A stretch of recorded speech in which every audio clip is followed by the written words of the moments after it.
L'hydrogène est la plus petite molécule qui existe dans l'univers, la plus légère et la plus abondante. L'hydrogène présente un réel intérêt environnemental.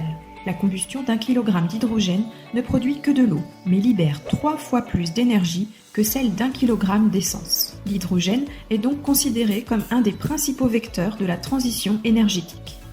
L'électrolyse est une réaction chimique connue et utilisée depuis le XIXe siècle, qui permet, sous l'effet d'un courant électrique, de décomposer une substance chimique en plusieurs autres éléments.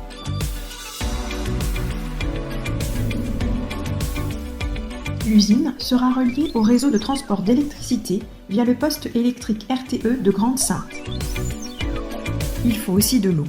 Le site sera approvisionné par le réseau d'eau industriel de l'eau du Dunkerquois. Avec l'électricité et l'eau, les éléments sont réunis pour lancer la fabrication de l'hydrogène par électrolyse.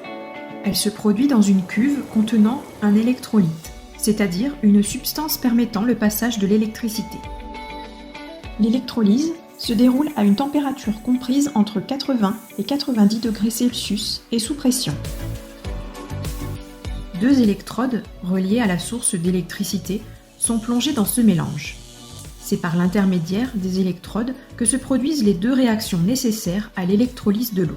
Une réaction d'oxydation, l'eau est décomposée en oxygène gazeux et en ion hydrogène qui se propagent dans le mélange. Une réaction de réduction. Les ions hydrogène présents dans le mélange sont transformés en hydrogène gazeux. L'hydrogène peut contenir des traces d'eau ou de potasse. Il est donc purifié. L'eau et la potasse récupérées sont ensuite réinjectées dans le process. Après compression, l'hydrogène purifié sera conduit par une canalisation souterraine vers le réseau GRT Gaz, situé à environ 1 km du site. À terme, différentes options pourront être étudiées pour l'utilisation de l'oxygène. Mais dans un premier temps, il sera simplement rejeté dans l'atmosphère.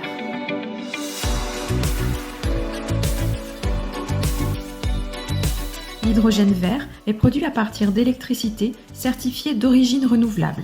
Cette électricité peut venir de plusieurs sources: éolien, solaire, hydroélectricité, biomasse, dont certaines sont intermittentes. L'idée d'H2V59 est de produire de l'hydrogène vert qui sera injecté dans le réseau de gaz naturel à hauteur de quelques pourcents et contribuera donc à décarboner le gaz consommé en France et à réduire les émissions de CO2. C'est le principe du Power to Gas, produire un gaz renouvelable, ici l'hydrogène, à partir d'électricité, ici de l'électricité renouvelable. Voilà l'ambition du projet H2V59.